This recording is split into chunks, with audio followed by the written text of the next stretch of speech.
اسلامی بھائیوں، موت ایک اٹل حقیقت ہے اور اس حقیقت سے کسی کو انکار نہیں۔ ہر ایک کو موت آنی ہے، ہر ذی روح کو موت آنی ہے۔ موت کے بارے میں کسی کو کوئی اختلاف نہیں۔ کائنات کی ہر چیز کے بارے میں اختلاف ہو سکتا ہے، لیکن موت کے سلسلے میں کسی کو کوئی اختلاف نہیں۔ نہ کسی کافر کو اختلاف ہے، نہ کسی یہودی کو اختلاف ہے، نہ کسی مشرک کو اختلاف ہے، نہ کسی نصرانی کو اختلاف ہے، نہ کسی اور مذہب کے ماننے والوں کو اختلاف ہے۔ لیکن افسوس صد افسوس، مسلمانوں کا ایک طبقہ موت کے سلسلے میں بھی اختلاف رکھتا ہے اور کہتا ہے کہ نبی کریم صلی اللہ علیہ وسلم کی وفات نہیں ہوئی، جبکہ اللہ سبحانہ و تعالیٰ نے واضح طور پر فرما دیا ہے انک میت وانہم میتون، اے نبی صلی اللہ علیہ وسلم آپ کو بھی مرنا ہے اور ان سب کو بھی مرنا ہے، سب کو ایک دن موت آنی ہے۔ کل نفس ذائقۃ الموت، ہر ذی روح کو موت آنی ہے۔ اینما تکونوا یدرککم الموت ولو کنتم فی بروج مشیدہ، تم جہاں کہیں بھی رہو تمہیں موت آ کر کے رہے گی، اگرچہ تم اپنے آپ کو کسی مضبوط قلعے میں بند رکھو۔ یہ تمام آیتیں یہ پڑھتے ہیں، تلاوت کرتے ہیں، اس کے باوجود وہ اس بات کا انکار کرتے ہیں کہ نبی کریم صلی اللہ علیہ وسلم کی وفات ہوئی ہے۔ نہ صرف اس بات کا انکار کرتے ہیں، بلکہ جو لوگ نبی کریم صلی اللہ علیہ وسلم کی موت کا عقیدہ رکھتے ہیں انہیں گستاخ رسول سمجھتے ہیں۔ اللہ رب ذوالجلال ایسی بدعقیدگی سے ہمیں بچائے اور ایسے بدعقیدہ لوگوں کو اللہ تعالی ہدایت سے نوازے۔ اسلامی بھائیوں، حجۃ الوداع کے موقع پر اللہ سبحانہ و تعالیٰ نے آپ پر یہ آیت کریمہ نازل فرمائی، الیوم اکملت لکم دینکم واتممت علیکم نعمتی ورضیت لکم الاسلام دینا، کہ آج میں نے تمہارا دین مکمل کر دیا ہے اور اپنی نعمت تم پر تمام کر دی اور تمہارے دین اسلام سے میں راضی ہو گیا۔ جب دین مکمل ہو گیا، دین کی دعوت مکمل ہو گئی اور عرب کی حکمرانی مسلمانوں کے ہاتھ میں آ گئی، تو نبی کریم صلی اللہ علیہ وسلم کے جذبات اور احساسات، آپ کے گفتار و کردار، آپ کے اقوال، اعمال اور افعال سے ایسی علامتیں ظاہر ہونے لگی جن سے لگتا تھا کہ آپ صلی اللہ علیہ وسلم اب اس دنیا سے رخصت ہونے والے ہیں۔ مثلا رمضان 10 ہجری میں آپ صلی اللہ علیہ وسلم نے 20 دن کا اعتکاف فرمایا، جبکہ آپ صلی اللہ علیہ وسلم ہمیشہ 10 دن کا اعتکاف فرمایا کرتے تھے۔ پھر اس سال حضرت جبریل امین نے آپ کو 2 مرتبہ قرآن کا دور کرایا، جبکہ ہمیشہ 1 مرتبہ قرآن کا دور کرایا کرتے تھے۔ اسی طرح سے نبی کریم صلی اللہ علیہ وسلم نے جب حضرت معاذ بن جبل رضی اللہ تعالیٰ عنہ کو یمن بھیجنے لگے، اس وقت انہیں وصیت فرمائی، بہت ساری وصیتیں کی اور اس بات کی بھی اطلاع دی کہ اے معاذ، جب تم یمن سے واپس لوٹ کر آؤ گے تو ہو سکتا ہے کہ تم مجھ سے ملاقات نہ کر سکو اور تم میری اس مسجد اور میری قبر کے پاس سے گزرو۔ تو حضرت معاذ بن جبل رضی اللہ تعالیٰ عنہ نبی کریم صلی اللہ علیہ وسلم کی فرقت اور جدائی میں رونے لگے۔ اسی طرح سے نبی کریم صلی اللہ علیہ وسلم نے حجۃ الوداع کے موقع پر فرمایا ان لا ادری لعلی لا القاکم بعد یوم ھذا، کہ شاید اس سال کے بعد میں تم سے دوبارہ نہ مل سکوں۔ اس کے بعد آپ صلی اللہ علیہ وسلم نے اپنی امت کو بہت ساری وصیتیں کی، بہت ساری نصیحتیں کی، بہت ساری باتوں کا پیغام دیا۔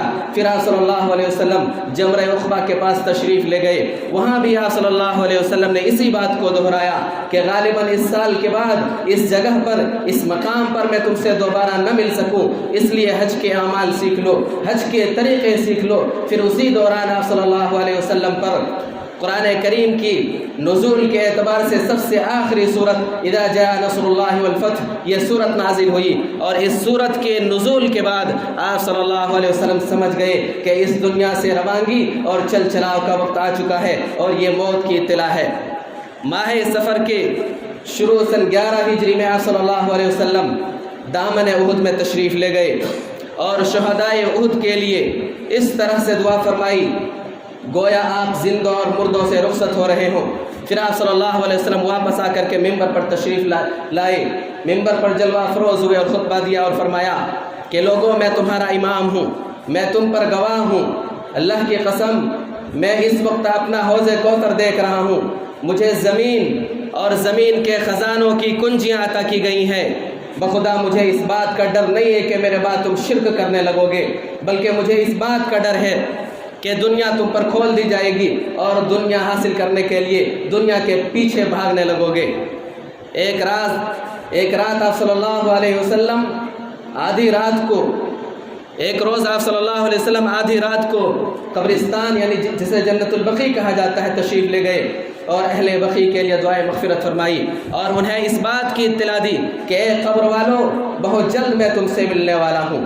ماہ صفر کے 29ویں تاریخ سن 11 ہجری میں آپ صلی اللہ علیہ وسلم جنت البقیع ایک جنازے میں تشریف لے گئے اور واپسی پر راستے ہی میں سر کا درد شروع ہو گیا، درد سر شروع ہو گیا اور آپ صلی اللہ علیہ وسلم کو شدید بخار آ گیا اور جسم کی حرارت اس قدر بڑھ گئی کہ آپ صلی اللہ علیہ وسلم کے سر پر بندھی ہوئی پٹی کے اوپر سے بھی محسوس کی جانے لگی۔ یہ آپ صلی اللہ علیہ وسلم کے مرض الموت کا آغاز تھا اور آپ صلی اللہ علیہ وسلم نے اسی حالت مرض میں 11 دن نماز پڑھائی اور مرض کی کل مدت 13 یا 14 دن تھی۔ آپ صلی اللہ علیہ وسلم کی طبیعت دن بدن بگڑتی جا رہی تھی۔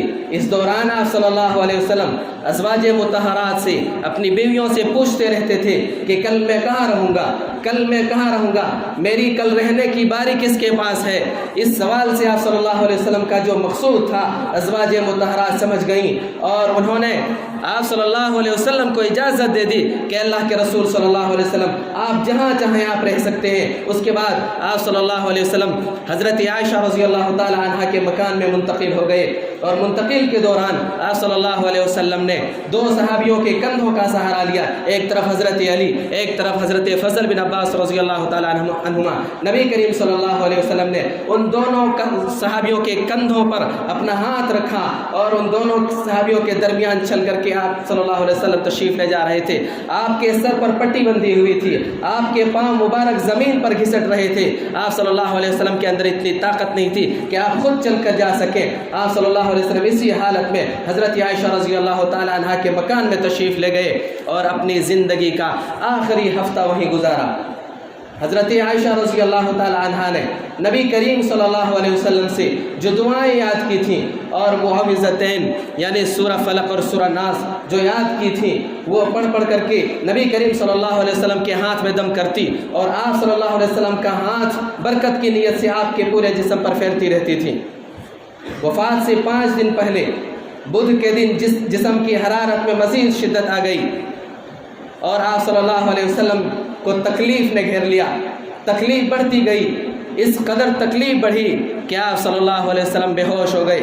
جب آپ صلی اللہ علیہ وسلم کو ہوش آیا تو آپ نے فرمایا مجھ پر مختلف کنووں کے ساتھ مشکیزیں پانی مجھ پر بہاؤ۔ چنانچہ نبی کریم صلی اللہ علیہ وسلم کو ایک لگن میں بٹھا دیا گیا اور آپ صلی اللہ علیہ وسلم کے اوپر اس قدر پانی ڈالا گیا کہ آپ صلی اللہ علیہ وسلم بس کہنے لگے۔ پھر اس کے بعد آپ صلی اللہ علیہ وسلم نے غسل فرمایا۔ غسل فرمانے کے بعد تھوڑا سا آرام محسوس ہوا، مسجد نبی تشریف لائے، سارے صحابہ اکرام بیٹھے ہوئے تھے۔ نبی کریم صلی اللہ علیہ وسلم ممبر پر جلوہ افروز ہوئے اور بیٹھ کر کے خطبہ دیا اور فرمایا یہود و نصارہ پر اللہ کی لعنت ہو کہ انہوں نے اپنے نبیوں کی قبروں کو مساجد بنا لیا ہے، اپنے نبیوں کی قبروں کو سجدہ گاہ بنا لیا ہے۔ اے لوگو، تم میری قبر کو بت نہ بنانا کہ اس کی پوجا کی جانے لگے۔ پھر نبی کریم صلی اللہ علیہ وسلم نے اپنے آپ کو قصاص کے لیے پیش کیا، بدلے کے لیے پیش کیا کہ لوگو، اگر میں نے کسی کے پیٹھ میں کوڑے مارے ہیں، اگر میں نے کسی کو ڈنڈے مارے ہیں تو یہ میری پیٹھ حاضر ہے، وہ بدلہ لے لے۔ اے لوگو، اگر میں نے کسی کو برا بھلا کہا ہے، کسی کی عزت و آبرو پر حملہ کیا ہے تو یہ میں حاضر ہوں، وہ بدلہ لے لے۔ پھر نبی کریم صلی اللہ علیہ وسلم ممبر سے نیچے تشریف لائے، ظہر کی نماز ادا کی، اس کے بعد آپ صلی اللہ علیہ وسلم پھر ممبر پر تشریف لائے اور پھر واعظ و نصیحت فرمائی اور انصار کے بارے میں خیر کی وصیت فرمائی۔ اس کے بعد آپ صلی اللہ علیہ وسلم نے فرمایا کہ ایک بندے کو اللہ نے اختیار دیا ہے کہ یا تو وہ دنیا لے لے، دنیا کی زیب و زینت لے لے، دنیا کی چمک دمک لے لے یا پھر جو کچھ اللہ کے پاس ہے اسے اختیار کر لے، تو اس بندے نے اللہ کے پاس جو کچھ ہے اسے اختیار کر لیا ہے۔ یعنی اللہ نے اس بات کا ایک بندے کو اختیار دیا کہ یا تو دنیا لے لے یا تو آخرت لے لے، تو اس بندے نے آخرت کا انتخاب کر لیا، آخرت کو چوز کر لیا۔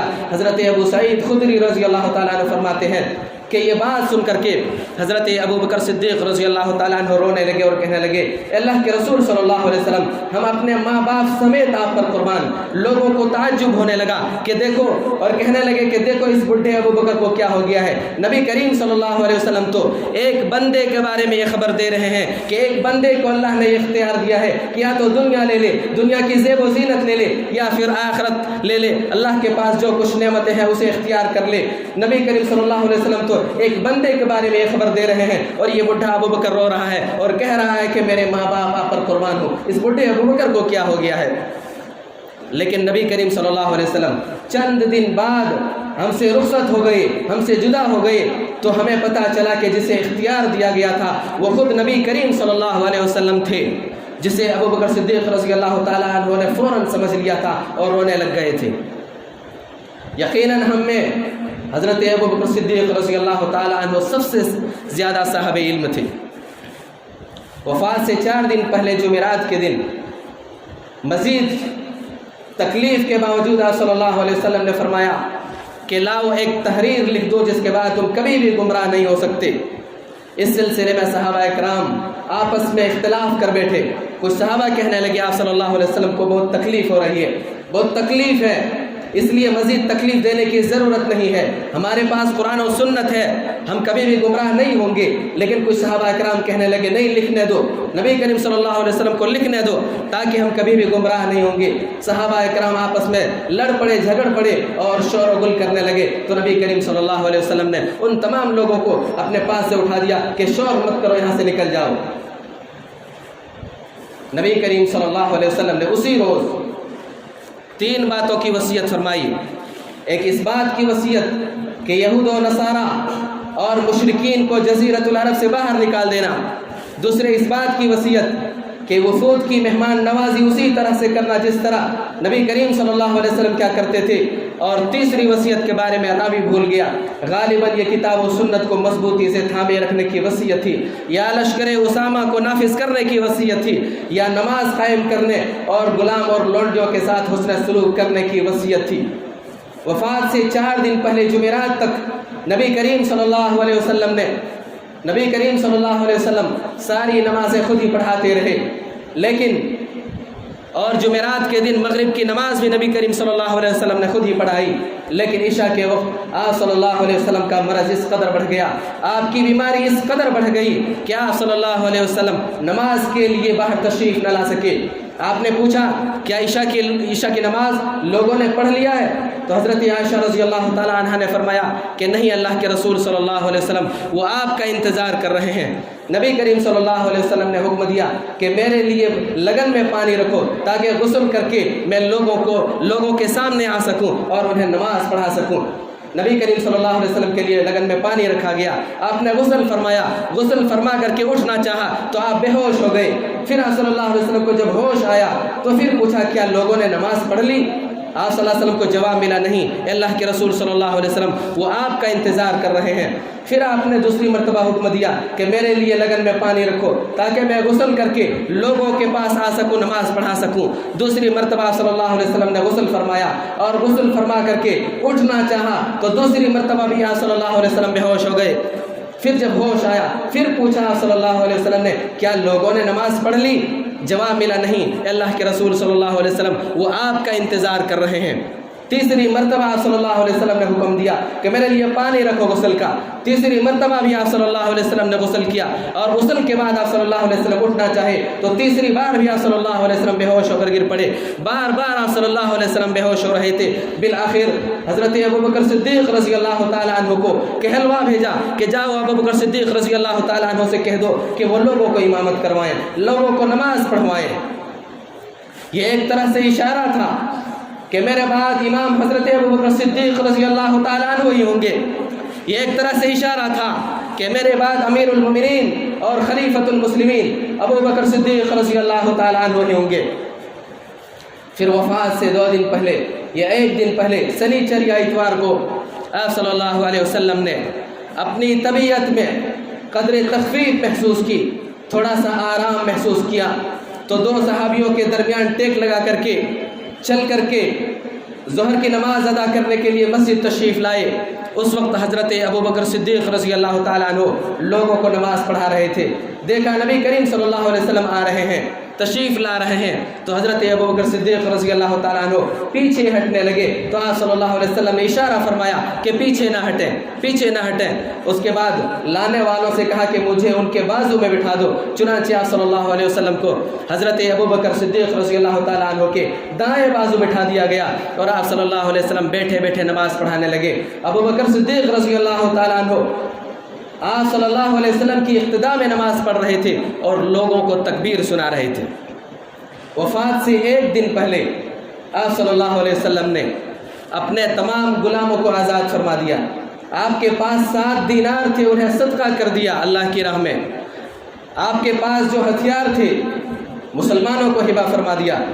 حضرت انس رضی اللہ تعالیٰ عنہ بیان فرماتے ہیں کہ نبی کریم صلی اللہ علیہ وسلم کی زندگی کا آخری دن تھا، آپ صلی اللہ علیہ وسلم کی حیات مبارکہ کا آخری دن تھا، سوموار کا دن تھا۔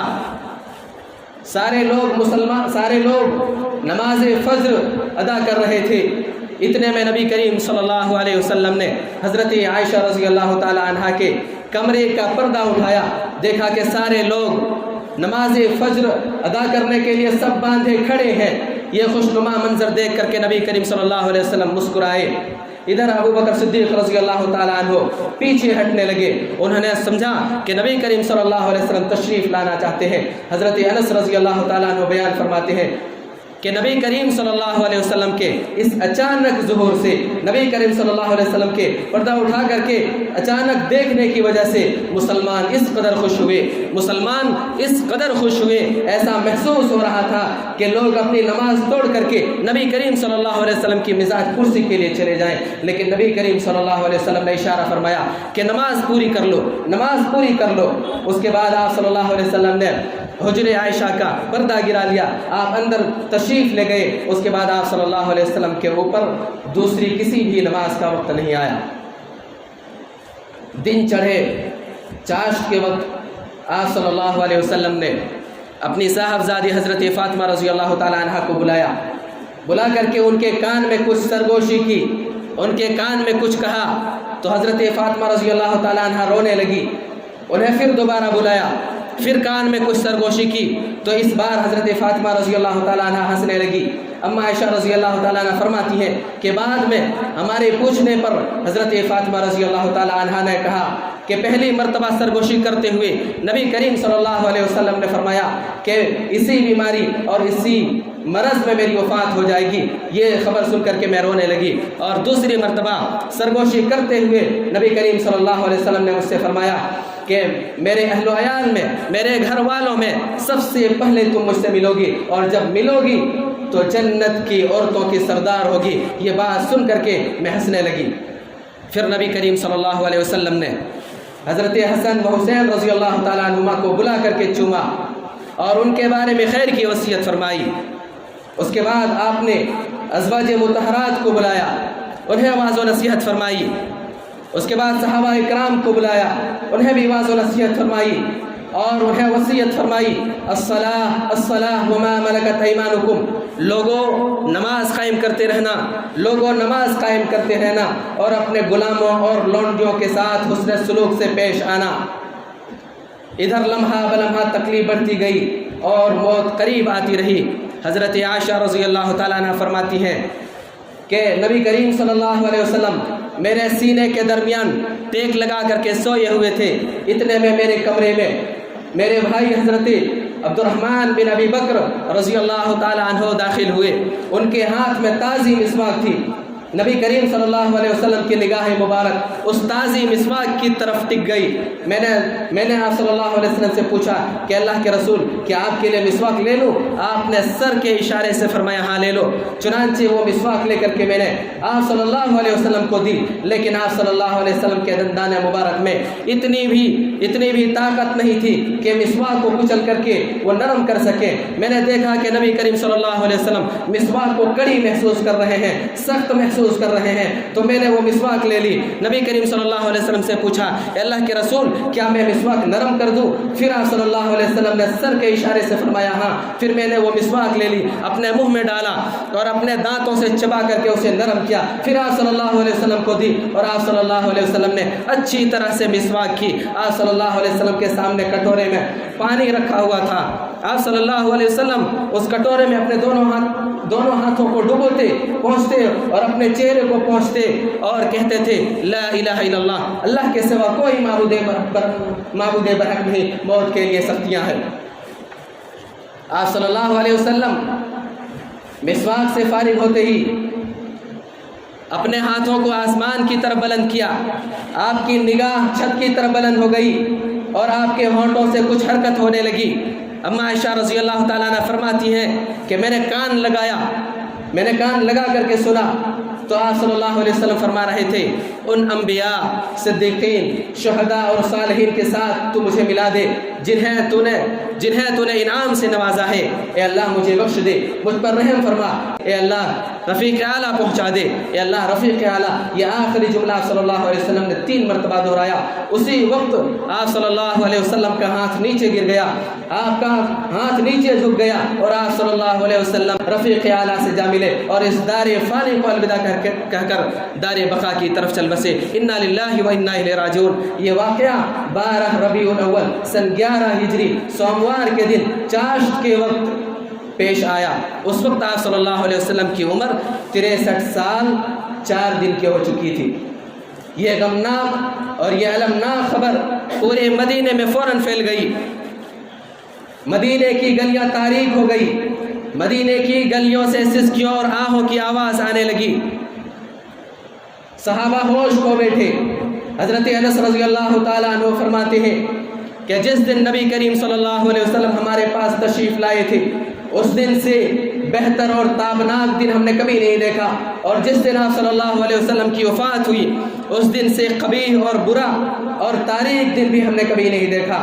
ادھر حضرت عمر فاروق رضی اللہ تعالیٰ عنہ کا یہ حال تھا کہ نبی کریم صلی اللہ علیہ وسلم کی وفات کی خبر سن کر کے ہوش ہو بیٹھے اور مدینہ کی گلیوں میں ننگی تلوار لے کر کے دیوانہ وار پھرنے لگے اور کہنے لگے کہ جو شخص یہ کہے گا کہ نبی کریم صلی اللہ علیہ وسلم کی وفات ہو گئی ہے میں اس کی گردن اڑا دوں گا، میں اس کے ہاتھ پاؤں کاٹ ڈالوں گا۔ ادھر حضرت ابو بکر صدیق رضی اللہ تعالیٰ عنہ کو نبی کریم صلی اللہ علیہ وسلم کی موت کی خبر پہنچی۔ وہ جلدی سے گھوڑے پر سوار ہو کر کے تشریف لائے، سیدھے حضرت عائشہ رضی اللہ تعالیٰ عنہ کے کمرے کا رخ فرمایا۔ دیکھا نبی کریم صلی اللہ علیہ وسلم کا جسم مبارک ایک یمنی دھاری دار چادر سے ڈھکا ہوا ہے۔ حضرت ابو بکر صدیق رضی اللہ تعالیٰ عنہ نے نبی کریم صلی اللہ علیہ وسلم کے چہرے سے چادر ہٹائی، آپ صلی اللہ علیہ وسلم کے پیشانی پر بوسہ دیا اور رونے لگے اور فرمانے لگے اے اللہ کے رسول صلی اللہ علیہ وسلم میرے ماں باپ آپ پر قربان ہوں۔ اے اللہ کے رسول آپ صلی اللہ علیہ وسلم پر اللہ 2 موت جمع نہیں کرے گا، ایک موت جو لکھی تھی وہ آ چکی ہے۔ پھر آپ کمرے سے باہر تشریف لے گئے، دیکھا سارے صحابہ غم کے مارے نڈال ہیں، سارے صحابہ کو جمع کرنا شروع کر دیا۔ حضرت ابو بکر رضی اللہ تعالیٰ عنہ نے حضرت عمر رضی اللہ تعالیٰ عنہ سے کہا کہ عمر بیٹھ جاؤ، لیکن حضرت عمر رضی اللہ تعالیٰ عنہ نے بیٹھنے سے انکار کر دیا۔ دیکھا کہ عمر ہوش کھو بیٹھے ہیں، حضرت ابو بکر صدیق رضی اللہ تعالیٰ عنہ نے صحابہ اکرام کو سنبھالا، سارے صحابہ اکرام کو بلایا۔ ادھر سارے صحابہ اکرام کے حضرت عمر کو چھوڑ کر کے حضرت ابو بکر صدیق رضی اللہ تعالیٰ عنہ کی طرف متوجہ ہو گئے۔ حضرت ابو بکر صدیق رضی اللہ تعالیٰ عنہ نے ایسے موقع پر ایک جامع خطبہ دیا اور کہا من كان منكم يعبد محمدا فإن محمدا قد مات ومن كان منكم يعبد الله فإن الله حي لا يموت. تم میں سے جو شخص محمد صلی اللہ علیہ وسلم کی پوجا کرتا تھا تو وہ جان لے کہ محمد صلی اللہ علیہ وسلم کی موت واقع ہو چکی ہے، اور جو ایک اللہ کی عبادت اور پرستش کرتا تھا تو وہ جان لے کہ وہ ہمیشہ سے زندہ ہے، وہ کبھی نہیں مرے گا. پھر اس کے بعد آپ نے یہ آیت کریمہ تلاوت فرمائی وما محمد الا رسول قد خلت من قبله الرسل افإن مات او قتل انقلبتم على اعقابكم ومن ينقلب على عقبيه فلن يضر الله شيئا وسيجزي الله الشاكرين. کہ لوگو وما محمد الا رسول، محمد صلی اللہ علیہ وسلم ایک رسول ہے. وما محمد الا رسول قد خلت من قبله الرسول، محمد صلی اللہ علیہ وسلم سے پہلے بھی بہت سارے رسول آئے اور چلے گئے، تو کیا نبی کریم صلی اللہ علیہ وسلم کی موت واقع ہو جائے؟ افإن مات او قتل، کیا نبی کریم صلی اللہ علیہ وسلم کی موت واقع ہو جائے یا صلی اللہ علیہ وسلم شہید کر دیے جائیں، قتل کر دیے جائیں، تو کیا تم اپنی ایڑی کے بل پیچھے پلٹ جاؤ گے؟ کیا تم کفر اختیار کر لو گے؟ اور یاد رکھو جو شخص کفر اختیار کر لے گا وہ اللہ رب ذوالجلال کو کوئی نقصان نہیں اور کچھ بھی نقصان نہیں پہنچا سکتا.